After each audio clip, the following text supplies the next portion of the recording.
太大声音嘛。就是萝卜糕，我叫罗伯特。我是萝卜干。Oh no. 吸水怪。I'm Sylvia. 你好 Sylvia. This week we are reading The Elephant's Child. It's another Just So story by Why your tongue is like a murder story, like Elephant's Child. To the Elephant's Child. We're going to listen to The Elephant's Child. Oh, okay. Would you like to ask a question? Peeping will do. Keep going, then I can keep peeping 你。Okay. So 这个故事是关于一个大象吗？大象。哦，大象不是大象，听起来很 big kill。是大象，那个大象是很调皮的儿子。OK， 跟我一样调皮。对，跟你一样调皮。但是那个大象被所有的家人骂。所以他想骂 them back. He wants to criticize them back. Yeah, cool. So he goes, yeah. Wow. He goes and he meets this big, oh, your favorite animal. 你最喜欢的动物是什么动物？大象。你别的最喜欢的鳄鱼。对，鳄鱼是那个是你两个最喜欢的。哦，他们打架吗？差不多。对。谁会赢？Don't tell me. Okay. So, 我们来听 The Elephant's Child from Just So Stories by Rudyard Kipling. Okay, I think I will be the 鳄鱼 and you will be the elephant. So I will win. 好，你说一位哦，太黄了。然后你的大嘴是那个的鳄鱼。谢谢来听萝卜糕。Lobo Gao is an English learning podcast where we read classic stories and review vocabulary on Quizlet. I'm your host, Robert Lobote, and this week we are reading The Elephant's Child from Just So Stories by Rudyard Kipling. When Kipling began writing fiction, he wrote furiously. In 1888, when he was only 23 years old, he published 6 collections of short stories containing 41 stories. At 26 years old, Kipling married and went on honeymoon with his wife to America, where they lived in a small cottage together and had their first baby. It was here at this cottage that Kipling began the novel The Jungle Book, which nearly 100 years later was made into an animated movie by the Disney Company. Now, this movie was the last movie Walt Disney was able to work on before he passed away in 1966. Now, here's The Elephant's Child by Rudyard Kipling. In the high and far-off times, the elephant, oh, best beloved, had no trunk. He had only a blackish, bulgy nose as big as a boot that he could wriggle about from side to side, but he couldn't pick up things with it. But there was one elephant, a new elephant, an elephant's child, who was full of satiable curiosity. And that means he asked ever so many questions. And he lived in Africa, and he filled all Africa with his satiable curiosities. He asked his tall aunt, the ostrich, why her tail feathers grew just so, and his tall aunt, the ostrich, spanked him with her hard claw. He asked his tall uncle, the giraffe, what made his skin spotty, and his tall uncle, the giraffe, spanked him with his hard hoof, and still he was full of satiable curiosity. He asked his broad aunt, the hippopotamus, why her eyes were red, and his broad aunt, the hippopotamus, spanked him with her broad hoof, and he asked his hairy uncle, the baboon, why melons tasted just so, and his hairy uncle, the baboon, spanked him with his hairy paw, and still he was full of satiable curiosity. He asked questions about everything that he saw or heard or felt or smelt or touched, and all his uncles and aunts spanked him. And still he was full of insatiable curiosity. One fine morning, in the middle of the procession of the equinoxes, this insatiable elephant's child asked a new fine question that he had never asked before. He asked, "What does the crocodile have for dinner?" Then everybody said, "Hush!" in a loud voice and dreadful tone, and they spanked him immediately and directly without stopping for a long time. By and by, when that was finished, he came upon Colo Bird, sitting in the middle of a wait-a-bit thorn bush. And he said, "My father has spanked me, and my mother has spanked me, and all my aunts and uncles have spanked me for my insatiable curiosity, and still I want to know what the crocodile has for dinner." Then Colo Bird said with a mournful cry, "Go to the banks of the great grey green greasy Limpopo River and set about with fever trees and find out." That very next morning, when there was nothing left of the equinoxes, because the procession had proceeded according to precedent, this insatiable elephant's child took 100 pounds of bananas, the little short red kind, and 100 pounds of sugarcane, the long purple kind, and 17 melons, the greeny, crackly kind, and said to all his dear families, Goodbye, I am going to the great grey green greasy Limpopo River, all set about with fever trees to find out what the crocodile has for dinner." And they all spanked him once more for luck, though he asked them most politely to stop. Then he went away a little warm, but not at all astonished, eating melons and throwing the rind about because he could not pick it up. He went from Grahamstown to Kimberley, and from Kimberley to Kama's country, and from Kama's country he went east by north, eating melons all the time, till at last he came to the banks of the great grey green greasy Limpopo River, all set about with fever trees, precisely as the Colo Bird had said. Now, you must understand, O best beloved, that till that very week, and day, and hour, and minute, this insatiable elephant's child had never seen a crocodile, and did not know what one was like. It was all his insatiable curiosity. The first thing that he found was a bicolored python rock snake curled round a rock. "Excuse me," said the elephant's child most politely, "but have you seen such a thing as a crocodile in these promiscuous parts?" "Have I seen a crocodile?" said the bicolored python rock snake in a voice of dreadful scorn. "What will you ask me next?" "Excuse me," said the elephant's child, "but could you kindly tell me what he has for dinner?" Then the bicolored python rock snake uncoiled himself very quickly from the rock and spanked the elephant's child with his scalesome, flailsome tail. "That is odd," said the elephant's child, "because my father and my mother and my uncle and my aunt, not to mention my other aunt, the hippopotamus, and my other uncle, the baboon, have all spanked me for my insatiable curiosity, and I suppose this is the same thing." So he said goodbye very politely to the bicolored python rock snake and helped to coil him up on the rock again, and went on, a little warm, but not at all astonished, eating melons and throwing the rind about because he could not pick it up till he trod on what he thought was a log of wood at the very edge of the great grey green greasy Limpopo River, all set about with fever trees. But it was really the crocodile, O best beloved, and the crocodile winked one eye, like this. "Excuse me," said the elephant's child most politely, "but do you happen to have seen a crocodile in these promiscuous parts?" Then the crocodile winked the other eye and lifted half his tail out of the mud, and the elephant's child stepped back most politely because he did not wish to be spanked again. "Come hither, little one," said the crocodile. "Why do you ask such things?"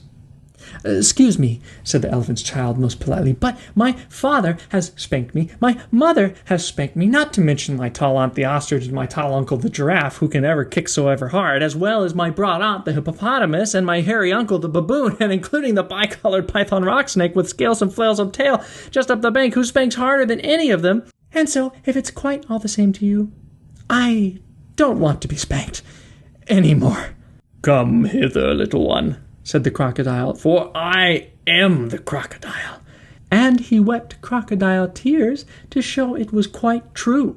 Then the elephant's child grew all breathless and panted, and kneeled down on the bank and said, "You are the very person I have been looking for all these long days. Will you please tell me what you have for dinner."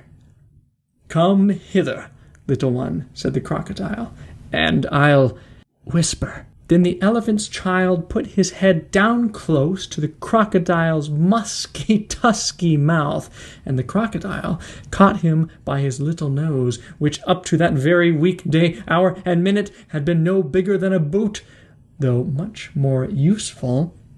"I think," said the crocodile, and he said it between his teeth like this, "I think today I will begin with elephant's child." At this, O best beloved, the elephant's child was much annoyed, and he said, speaking through his nose like this, "Let go! You are hurting me!"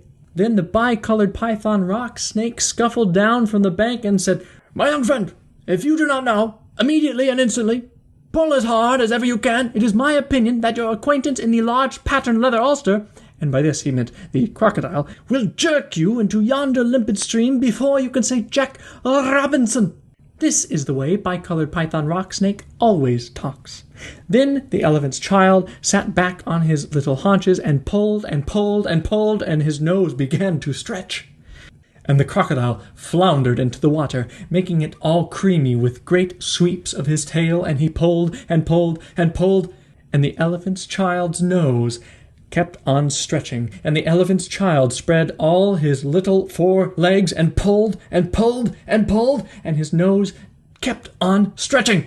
And the crocodile threshed his tail like an oar, and he pulled and pulled and pulled, and at each pull the elephant's child nose grew longer and longer, and it hurt him. Hi juice!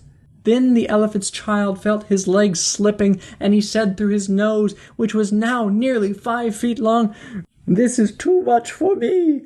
Then the bicolored python rock snake came down from the bank and knotted himself in a double clove hitch round the elephant child's hind legs and said, "Rash and inexperienced traveler, we will now seriously devote ourselves to a little high tension. Because if we do not, it is my impression that yonder self-propelling man-of-war with the armor-plated upper deck," and by this, O beloved, he meant the crocodile, "will permanently vitiate your future career." That is the way all bicolored python rock snakes always talk. So he pulled, and the elephant's child pulled, and the crocodile pulled, but the elephant's child and the bicolored python rock snake pulled hardest, and at last the crocodile let go of the elephant's child's nose with a plop that you could hear all up and down the Limpopo. Then the elephant's child sat down most hard and sudden, but first he was careful to say, "Thank you," to the bicolored python rock snake, and next he was kind to his poor pulled nose, and wrapped it all up in cool banana leaves, and hung it in the great gray, green, greasy Limpopo to cool. "What are you doing that for?" said the bicolored python rock snake. "Excuse me," said the elephant's child, "but my nose is badly out of shape, and I am waiting for it to shrink." "Then you will have to wait a long time," said the bicolored python rock snake. "Some people do not know what is good for them." The elephant's child sat there for 3 days waiting for his nose to shrink, but it never grew any shorter, and, besides, it made him squint. For, O best beloved, you will see and understand that the crocodile had pulled it out into a really, truly trunk, same as all elephants have today. At the end of the 3rd day, a fly came and stung him on the shoulder, and before he knew what he was doing, he lifted up his trunk and hit that fly dead with the end of it. "Vantage number 1, said the bicolored python rock snake. "You couldn't have done that with a mere smear nose. Try and eat a little now." Before he thought what he was doing, the elephant's child put out his trunk and plucked a large bundle of grass, dusted it clean against his 4 legs, and stuffed it into his own mouth. "Vantage number 2, said the bicolored python rock snake. "You couldn't have done that with a mere smear nose. Don't you think the sun is very hot here?" "It is," said the elephant's child, and before he thought what he was doing, he slopped up a slop of mud with the banks of the great gray, green, greasy Limpopo and slapped it on his head, where it made a cool, slopsy, slossy mud cap, all trickly behind his ears. "Vantage number 3, said the bicolored python rock snake. You could and have done that with a mere schmear nose. Now, how do you feel about being spanked again?" "Excuse me," said the elephant's child, "but I should not like it at all." "How would you like to spank somebody?" said the bicolored python rock snake. "I should like it very much indeed," said the elephant's child. "Well," said the bicolored python rock snake, "you will find that new nose of yours is very useful to spank people with." "Thank you," said the elephant's child. "I'll remember that, and I think I'll go home to all my dear families and try." So the elephant's child went home across Africa, frisking and whisking his trunk. When he wanted fruit to eat, he pulled fruit down from a tree, instead of waiting for it to fall, as he used to do. When he wanted grass, he plucked grass up from the ground, instead of going on his knees, as he used to do. When the flies bit him, he broke off the branch of a tree and used it as a fly whisk. And he made himself a new, cool, slushy, squashy mudcap whenever the sun was hot. When he felt lonely walking through Africa, he sang to himself down his trunk, and the noise was louder than several brass bands. He went especially out of his way to find a broad hippopotamus, and she was no relation of his, and he spanked her very hard to make sure that the bicolored python rock snake had spoken the truth about his new trunk. The rest of the time he picked up the melon rinds that he had dropped on his way to the Limpopo, for he was a tidy pachyderm. One dark evening he came back to all his dear families, and he coiled up his trunk and said, "How do you do?" They were very glad to see him, and immediately said, "Come here and be spanked for your insatiable curiosity." "Pooh," said the elephant's child, "I don't think you peoples know anything about spanking, but I do, and I'll show you." Then he uncurled his trunk and knocked two of his dear brothers head over heels. "Oh, bananas," said they, "where did you learn that trick, and what have you done to your nose?" "I got a new one from the crocodile on the banks of the great gray green greasy Limpopo River," said the elephant's child. "I asked him what he had for dinner, and he gave me this to keep." "It looks very ugly," said his hairy uncle the baboon. "It does," said the elephant's child, "but it's very useful." And he picked up his hairy uncle the baboon by one hairy leg and hove him into a hornet's nest. Then that bad elephant's child spanked all his dear families for a long time, till they were very warm and greatly astonished. He pulled out his tall ostrich aunt's tail feathers, and he caught his tall uncle the giraffe by the hind leg and dragged him through a thorn bush, and he shouted at his broad aunt, the hippopotamus, and blew bubbles into her ear when she was sleeping in the water after meals. But he never let anyone touch Colo Colo Bird. At last things grew so exciting that his dear families went off one by one in a hurry to the banks of the great gray green greasy Limpopo River, all set about with fever trees, to borrow new noses from the crocodile. When they came back, nobody spanked anybody anymore. And ever since that day, oh, best beloved, all the elephants you will ever see, besides all those that you won't, have trunks precisely like the trunk of the insatiable elephant's child. I keep 6 honest serving men, they taught me all I knew. Their names are what and where and when, and how and why and who. I send them over land and sea, I send them east and west, but after they have worked for me, I give them all a rest. I let them rest from 9 till 5, for I am busy then, as well as breakfast, lunch, and tea, for they are hungry men. But different folk have different views. I know a person small. She keeps 10 million serving men who get no rest at all. She sends 'em abroad on her own affairs from the second she opens her eyes. 1 million hows, 2 million wheres, and 7 million whys. That's it for today. Are you starving for more Lobo Cow? Please follow on Spotify, and don't forget to review your vocabulary on Quizlet. Links are in the episode description. If you want me to read a story on the podcast, please let me know and email me at robertsenglishpodcast@gmail.com. That's ROBERTS Englishpodcast@gmail.com.